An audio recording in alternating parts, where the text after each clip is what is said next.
Morning everyone, welcome to believe in Ayurveda. आज का जो हमारा टॉपिक है वो है फीवर, जो कि रोग निदान का पार्ट है। ठीक है, because we are BMS student, तो इसे हम पैथोलॉजी को ही रोग निदान बोला जाता है।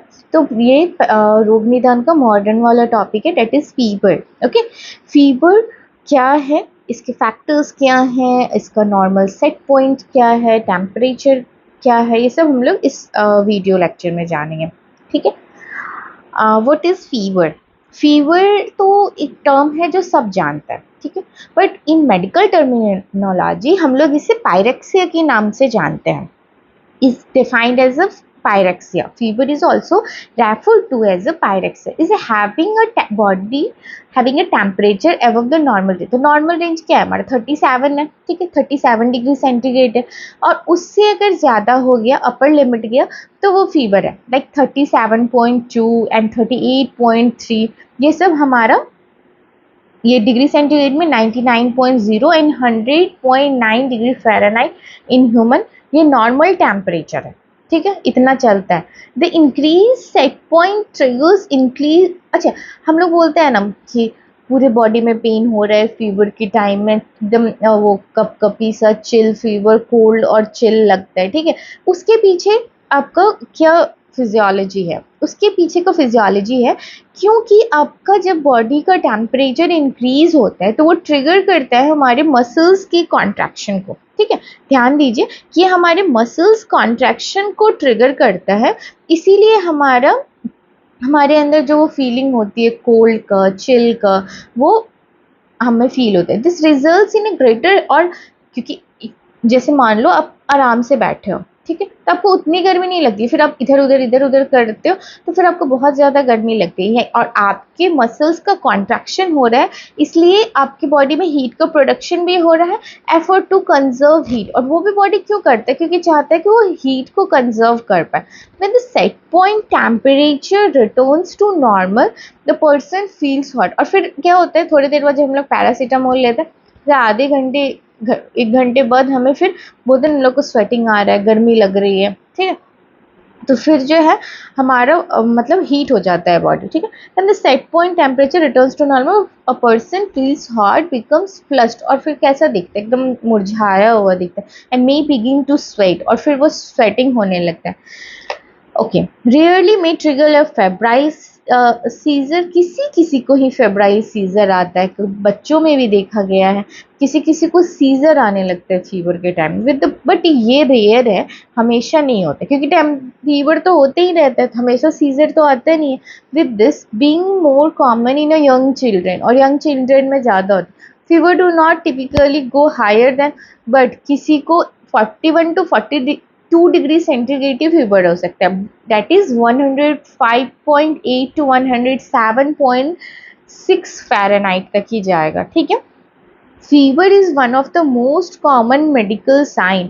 कुछ भी अगर आपको बीमारी है ना, सबसे पहला साइन बॉडी में फीवर ही दिखता है। It is part of about 30% of health care visit for children and occurs, and 75% of adults are seriously sick, while fever evolved as a defense mechanism. Actually fever is a good thing, हाँ, क्योंकि हम लोग बोलते हैं fever हो गया, बहुत परेशान हो जाते हैं, लेकिन you you have to be happy कि आपको फीवर हुआ है, इसका मतलब आपके बॉडी में, मतलब कुछ जो फॉरेन मटेरियल जो भी एंटर किया है, अगर कोई माइक्रो ऑर्गेनिज्म एंटर किया है, तो बॉडी के ये साइन दे रहे कि देखो कुछ तो गड़बड़ है बॉडी में, आप इसे ट्रीट करवाओ। ये नहीं कि फीवर को डाउन करना हमारा मोटो होना चाहिए, उसके पीछे का रीज़न क्या है, क्योंकि वो आपको एक साइन दे रहा है कि हाँ आपके बॉडी में कुछ प्रॉब्लम है, कोई फॉरेन पार्टिकल एंटर किया है, तो आप उसे ट्रीट करो। ठीक है, अब ठीक है, 75 इतना ये बता रहे, इतना लोग बीमार रहते हैं फीवर से। टेम्परेचर का क्लासिफिकेशन क्या है? देखो, व्हाट इज हाइपोथर्मिया? हाइपो का मतलब क्या होता है? कम। हाइपर का मतलब क्या होता है? ज़्यादा। तो हाइपोथर्मिया कभी कभी लेस भी हो जाता है, लाइक 37 होना चाहिए। अब किसी को हाइपोथर टेम्परेचर का मतलब बस ये नहीं होता है कि आपको फीवर, हाई फीवर है वो आपका टेम्परेचर का मतलब आपका हाई, कभी कभी किसी किसी केसेस में हाइपोथर्मिया भी होता है, तो वो हाइपोथर्मिया का भी केस आपको समझना होगा कि हाइपोथर्मिया कब है, जब आपका टेम्परेचर 35 डिग्री से लेस हो और 95 फ़ारेनहाइट से लेस हो। What is normal? नॉर्मल तो 36.5 to 37.5 degree centigrade, 97.7 to 99.5 Fahrenheit. Okay, what is the condition of fever? Fever is when greater than 37.5 or 38.3 degrees centigrade. What is hypothermia?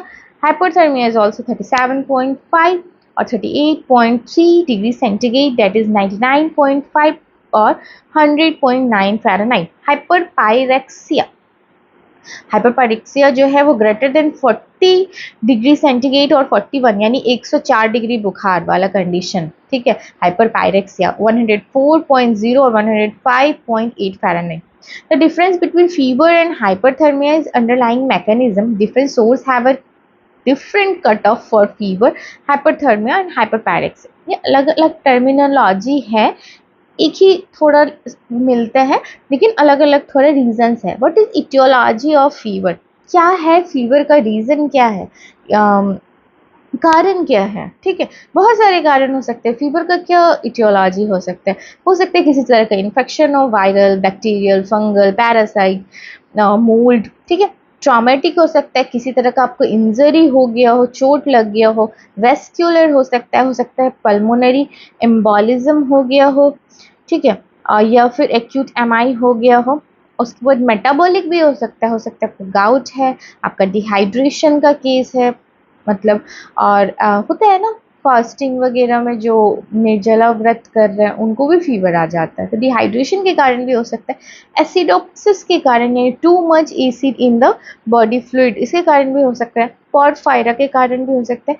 Porphyra क्या होता है ना, ये वो हीमोग्लोबिन बनाने वाला जो प्रोसेस होता है उसमें एक कंपोनेंट होता है जिसमें बॉडी मतलब जनरल केस में पोरफायरिन हीम में कन्वर्ट होता है, पर यहाँ पे पोरफायरिया के केस में body can not convert porphyrin into haem. Okay, अब इम्यूनोलॉजिकल भी हो सकता है, रीज़न हो सकता है RA, SLE, एंकोलाइजिंग स्पॉन्डिलाइटिस, उसके बाद Crohn's disease. What is SLE, what is RA? RA तो पता ही है, रूमेटाइड आर्थराइटिस को बोलते हैं। SLE क्या होता है? SLE जो है वो सिस्टेमिक ल्यूपस इरिथ्रोमेटोसस होता है। ये एक तरह का SLE जो है ना वो ऑटो इम्यून डिसऑर्डर है, ठीक है, ऑटो इम्यून डिसऑर्डर है। एंकोलाइजिंग, उसके बाद क्या है? SLE हो गया सिस्टेमिक ल्यूपस इरिथ्रोमेटोसस, ठीक है, ये एक ऑटो इम्यून डिसऑर्डर है। उसके बाद क्या है? एंकोलाइजिंग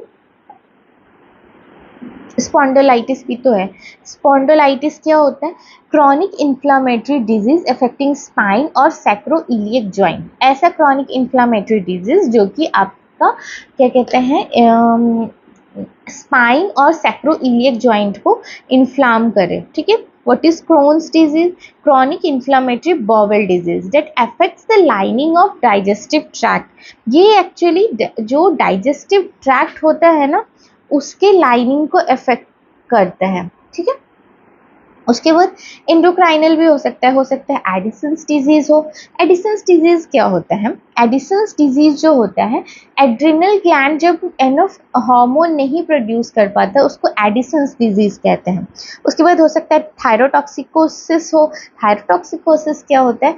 जब आपका बॉडी जितना when you have too much thyroid hormone बहुत बढ़ जाता है थायरोटॉक्सिकोसिस में। उसके बाद क्या है? मेडिकेशन, जैसे कि एंटीबायोटिक्स आपने कोई खा लिया, drugs use to treat high blood pressure, ऐसे ड्रग्स जो कि प्रेशर के लिए लोग खाते हैं ना उसमें भी फीवर आ जाता है। हाई ब्लड प्रेशर को रिड्यूस करने के लिए जो आपकी दवाइयाँ चल रही हैं, सीजर को रिड्यूस करने के लिए जो आपकी दवाइयाँ चल रही हैं, उन सब के केस में भी हो सकता है। इम्यूनाइजेशन, ये तो जनरल टर्म है, आपको पता ही होगा, सबके घर में होता है। बच्चों को जब इम्यूनाइजेशन करवाया जाता है तो उस टाइम उन्हें फीवर आता है, ठीक है।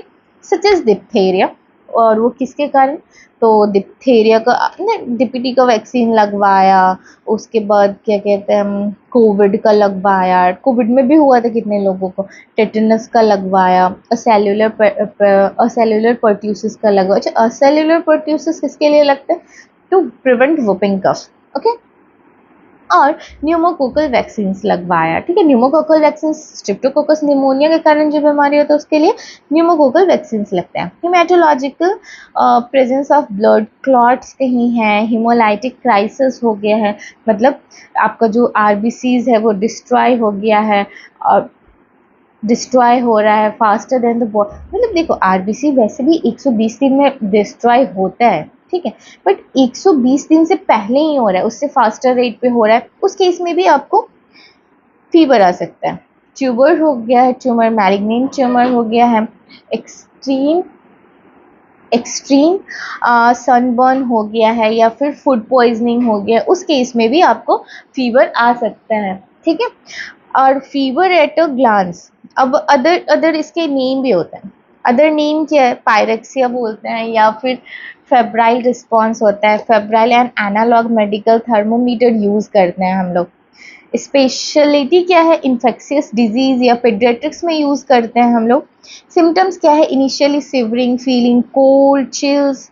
लेटर क्या होता है, फीवर के बाद हमारा फ्लस्ट फेस, मुरझाया हुआ फेस दिखता है, स्वेटिंग होता है। कॉम्प्लिकेशन क्या होता है, एक फीवर नॉर्मल प्रोसेस है, बट इसका कॉम्प्लिकेशन हो सकता है, किसी किसी को सीजर आता है, और इसको that is known as febrile seizure. Causes क्या है, virus, bacteria, increase in the body temperature set point. आपका जो भी बॉडी का टेम्परेचर का सेट पॉइंट है, वायरस और बैक्टीरिया का एंटर करने के कारण वो बढ़ जाता है। डायग्नोस्टिक मेथड क्या है, टेम्परेचर देखेंगे हम लोग, अगर 37 से ज़्यादा हो गया तो वो हमारा फीवर है। डिफरेंशियल डायग्नोसिस क्या है, हाइपरथर्मिया, ओके फाइन। अब ट्रीटमेंट क्या है, based on underlying cause, not required for fever itself. अब आप बस फीवर का इलाज नहीं होगा, अब उसके पीछे जो भी अंडरलाइंग काउज है वो देखिए। फ्रीक्वेंसी कैसा है, तो ये तो कॉमन होते रहता है, कोई ऐसा नहीं है कि साल में एक बार होगा, ये होते ही रहते हैं।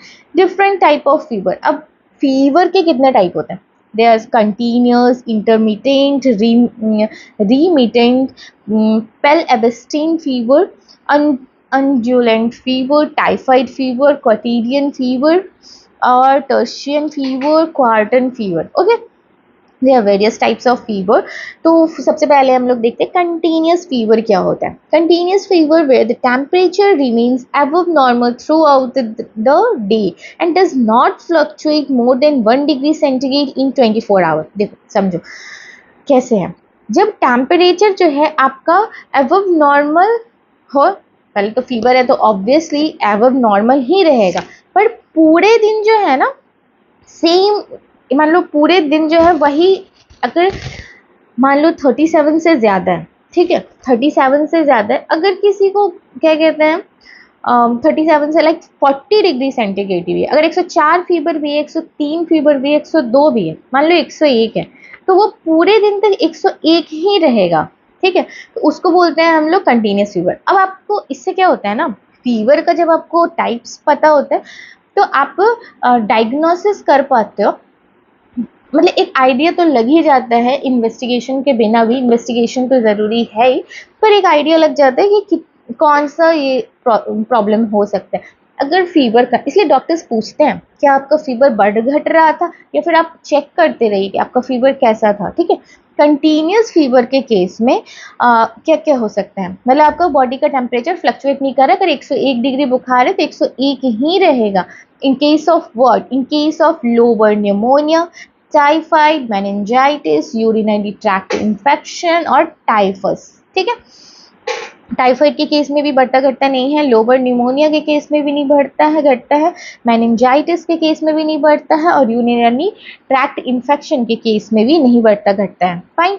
What is intermittent fever, where the temperature elevation is present only for a certain period. जब टेम्परेचर का जो एलिवेशन है वो कुछ सर्टेन पीरियड के लिए बढ़ेगा और फिर जाकर के बैक टू नॉर्मल हो जाएगा, मतलब थोड़ा देर बढ़ा और फिर वो जाकर के नॉर्मल आ गया, ठीक है। तो ये कैसे केसेस में होता है, मलेरिया में, ठीक है, मलेरिया के केस में होता है, लिशमैनोसिस में होता है, अच्छा, लिस्मेनोसिस क्या होता है? लिस्मेनियोसिस जो होता है वो होता है हाँ, लिस्मेनियोसिस जो है एक पैरासिटिक डिजीज है जो कि एक प्रोटोजोआ लिस्मेनिया जीनस से होता है। ठीक है, लिस्मेनिया जीनस नाम करके एक प्रोटोजोआ होता है और ये एक पैरासिटिक डिजीज है। ठीक है, इसके आगे आप देख सकते हो, बट अभी तो नॉर्मली देखने हम लोग। What is पायमिया? पायमिया क्या होता है? ठीक है, पायमिया भी मतलब पायमिया के केस में और लिस्मेनियोसिस के केस में, इन सब केसेस में आपको फीवर क्या कहते हैं, कंटिन्यूस सॉरी वेट, और ये आता है इंटरमीडिएट फीवर आता है। पायमिया क्या होता है? एक सेप्सिस है जो कि वाइड स्प्रेड एप्सिस, मतलब एक तरह का आप सेप्सिस ही बोल सकते हो। उसके बाद क्या है हमारा अफ्रीकन ट्रिप्नोसोमियासिस। अफ्रीकन ट्रिप्नोसोमियासिस क्या होता है? ये भी एक पैरासिटिक इन्फेक्शन है, इसमें स्वेलन बम्प्स वगैरह आ जाता है। ठीक है, उसके बाद क्या है? remittent fever where the temperature remains above normal throughout the day। ठीक है, वो तो वैसे भी रहेगा। And fluctuate more than 1 degree centigrade इन 20, और हर 24 घंटे बाद, लाइक अगर मान लो मुझे आज रिमिटेंट फीवर हुआ, ठीक है, आज, तो कल में अगर मेरे को आज 101 डिग्री बुखार है तो कल मेरा 102 डिग्री बुखार होगा, इन केस ऑफ रिमिटेंट फीवर। ठीक है, उसके बाद ये किस केस में होता है रिमिटेंट फीवर? ये होता है इन्फेक्टिव इंडोकार्डिटाइटिस, आपका इंडोकार्डियम में कोई इन्फेक्शन हो गया है, या फिर ब्रुसेलोसिस। What is brucellosis? ये एक इन्फेक्शन है जो कि ब्रुसेला बैक्टीरिया से होता है फ्रॉम एनिमल्स टू पीपल। ये जो है जानवरों से इंसान में होता है। किससे होता है? तो आपका जब डेयरी प्रोडक्ट आप जो भी खा रहे हो, दूध से बना जो भी प्रोडक्ट खा रहे हो, वो अगर अनपास्चराइज्ड है तो फिर ब्रुसेलोसिस होता है। अच्छा, ये क्या कहते हैं, इंटरमिटेंट फीवर में के केस में सेप्सिस होता था। ठीक है, सेप्सिस क्या होता था? एक कंडीशन होता है जब आपका बॉडी जो है ना रिस्पॉन्स करता है इन्फेक्शन पे इट्स ओन, मतलब एक लाइफ थ्रेटनिंग कंडीशन होता है that arises when the body's response to an infection injury its own tissues and organ. Okay, fine. Pel Ebstein fever. Pel Ebstein fever क्या होता है? It is rarely seen in patient with a Hodgkin's lymphoma. What is Hodgkin's lymphoma? Cancer of the part of the immune system. जब आपके lymphatic system में कोई cancer हो जाता है इम्यून सिस्टम में, तो उसको हॉडकिंस लिम्फोमा बोलते हैं। इसका एग्जाम्पल तो वैसे भी याद हो जाएगा क्योंकि दोनों ही नाम बहुत अलग है। Pel Ebstein fever in case of what? Hodgkin's lymphoma. Pel Ebstein fever in case of what? Hodgkin's lymphoma. Lymphoma से ही फील आता है कि लिम्फेटिक सिस्टम का कुछ तो है, लिम्फेटिक सिस्टम का क्या है, तो ये कैंसर है। Fine. What is undulant fever? Undulant fever क्या होता है? ये भी ब्रुसेलोसिस में दिखा जाता है। अच्छा, आपको यू हैव टू मेंशन कि ब्रुसेलोसिस के केस में हम लोग एग्जामिन कर सकते हैं remittent fever. Remittent fever, what is remittent fever? हर एक दिन बाद 1 डिग्री सेंटीग्रेड का बढ़ना रेमिटेंट फीवर है। और what is undulant fever? An infection. Undulant fever तो होता ही है ब्रुसेलोसिस के कारण। ये किससे होता है? ब्रुसेला इस बैक्टीरिया से होता है, और वो पता ही है आपको डेयरी प्रोडक्ट के अनपास्चराइज्ड से होता है। Right. What is typhoid fever? Typhoid fever is an example of continuous fever. ठीक है, कंटिन्यूस फीवर का एग्जाम्पल है typhoid fever. It shows a characteristic step ladder pattern, a step wise increase in the temperature with a high plateau. ठीक है, ये जो है मतलब स्टेप वाइज बढ़ते जाता है, और ये कंटिन्यूस फीवर, लेकिन एक character step ladder pattern follow करता है। लाइक अभी थोड़ा बड़ा, थोड़ा बड़ा, थोड़ा बड़ा, ठीक है, कंटिन्यूस बढ़ता है। Among the types of intermittent malaria cause by different pathogen. और उसका क्वाटिडियन फीवर क्या होता है? With a 24 hour periodicity typically of malaria cause by plasmodium knowlesi. ठीक है, इसमें क्या, इस केस में क्या होता है? 24 आवर में फीवर आता है। ठीक है, tertian fever with a 48 hour periodicity typical of later cause malaria cause by falciparum vivax और ओवेल। ये कैसे आएगा? तो 24 घंटा यानी 2-2 दिन पे आएगा, ठीक है। टर्शियन फीवर कैसे आएगा, हर 2-2 दिन पे आएगा। और मलेरिया का भी ऐसा ही होता है, मतलब आज आया तो फिर 2 दिन बाद आएगा, ठीक है। What is quartan fever with 74 hours periodicity, later course malaria is caused by malariae, different fevers patterns observed in a plasmodium infection. Plasmodium के इन्फेक्शन में बहुत तरह का हम लोग फीवर एग्जामिन करते हैं, ठीक है। ये वैसे क्या है, क्वार्टन फीवर क्या है, तो हर 72 आवर्स बाद आएगा। टर्शियन फीवर क्या है, 48 आवर्स बाद आएगा। कंटिन्यूस फीवर क्या है, एक दिन तक सेम टेम्परेचर रहेगा। इंटरमिटेंट फीवर क्या है, बढ़ेगा और फिर अपना नॉर्मल हो जाएगा। और फिर रिमिटेंट फीवर क्या है, हर एक दिन बाद बढ़ेगा। पेल्स्टीन फीवर तो हॉटकिंस लिम्फोमा में दिखता है। अनड्यूलेंट फीवर ब्रुसेलोसिस में दिखता है। टाइफाइड फीवर पता ही है, एग्जाम्पल ऑफ कंटिन्यूस फीवर है, बट ये स्टेप लैडर फैशन को फॉलो करता है। क्वाटेडियन फीवर, अब देखो क्वाटेडियन क्या है, 24 घंटे वाला। टर्शियन क्या है, 48 आवर वाला। और क्वार्टन क्या है, डोंट बी कंफ्यूज, हाँ। क्वाटेडियन 24 घंटे वाला है और क्वार्टन 72 आवर्स वाला है, ठीक। लिखा है, in addition there is a disagreement regarding whether a specific fever pattern is associated with a Hodgkin's lymphoma, Pelabestine fever. Patient argued to present high temperature for 1 week। आप ना पेलेबस्टीन फीवर जो हॉटकिंस लिम्फोमा के case में आपको patient complain करेगा कि उसको जो है हाई टेम्परेचर आ रहा है, लेकिन इस हफ्ते में एक ही बार आया है, followed by low for the next week, और फिर दूसरे वीक वो और कम हो जा रहा है, ठीक है। ये आपको पेलेबस्टीन फीवर में आएगा। अब नेक्स्ट जो है हमारा टॉपिक हाइपरथर्मिया, बट इसका जो सेकंड पार्ट है वो बहुत इंटरेस्टिंग है, क्योंकि हम लोग यहाँ पे इसका इथियोपैथोजेनेसिस देखेंगे कि ये फीवर कैसे आता है, इसका पूरा पैथोलॉजी कैसे चलता है, ठीक है। So don't miss the next lecture. Thanks for watching, please subscribe my channel.